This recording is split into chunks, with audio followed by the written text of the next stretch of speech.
Mateo Kapitulo 11.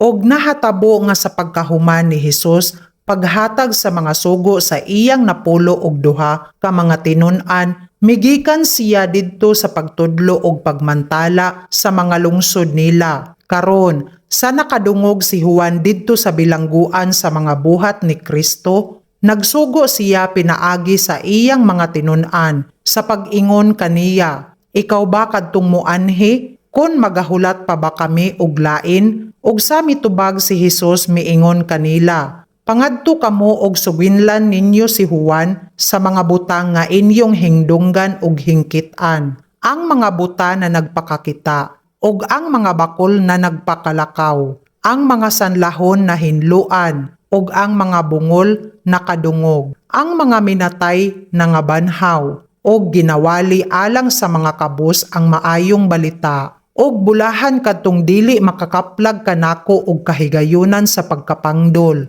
Og sa milakaw kini sila, misugod si Hesus sa pag-ingon sa katawhan na hatungod kang Juan, "Unsa ang giadto ninyo sa pagtan-aw sa kamingawan? Usa ba ka bagakay nga ginahapay-hapay sa hangin? Unsa ang giadto ninyo sa pagtan-aw?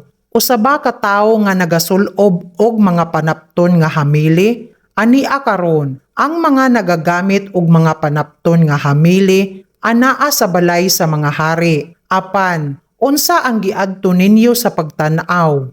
Usa ba ka manalagna? Oo, nagaingon ako kaninyo, og labaw pa kaysa manalagna. Siya mao ang hingtungdan sa nahasulat. Ania karon, akong gisugo ang akong manulunda sa atubangan sa imong nawong nga nagaandam sa imong dalan sa atubangan mo. Sa pagkamatuod nagaingon ako kaninyo, nga sa mga nangatawo sa mga babayi, walay usa nga mitindog nga labaw pa kang Juan nga Bautista. Apan ang labing jutay saging harian sa langit, labing dako kay kaniya. Og sukad sa mga adlaw ni Juan nga Bautista hangtod karon, ang gingharian sa langit nagaantos sa paglugos, ug ang mga maglulugos nagaagaw ni ana pinaagi sa kusog.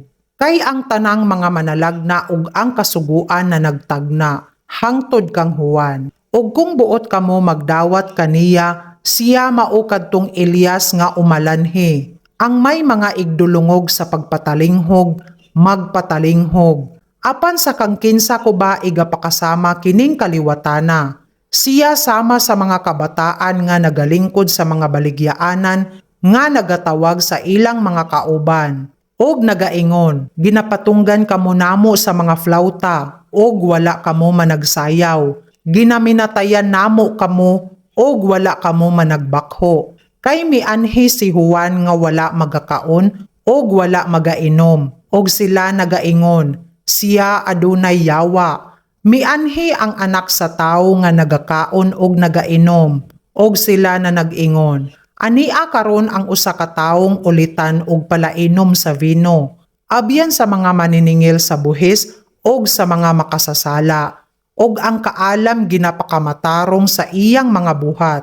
Unya gisugdan niya sa pagsaway ang mga lungsod nga gibuhatan sa labing daghan sa iyang mga katingalahan, kay wala sila maghinulsol. Alaot ka Corazin, alaot ka Betsaida. Kay kung sa Tiro og sa Sidon pa buhata ang mga katingalahan nga gibuhat kaninyo, dugay na unta nga naghinulsol sila pinaagi sa sapot nga sako ug abo. Ngani, nagaingon ako kaninyo nga maarang-arang pa alang sa Tiro og sa Sidon sa adlaw sa paghukom kay alang kaninyo. Og ikaw Kapernaum, igatuboy ka ba hangtod sa langit? Igaunlod ka hangtod sa Hades. Kay kung sa Sodoma gibuhat pa ang mga katingalahan nga nabuhat kanimo, milungtad unta siya hangtod karong adlawa.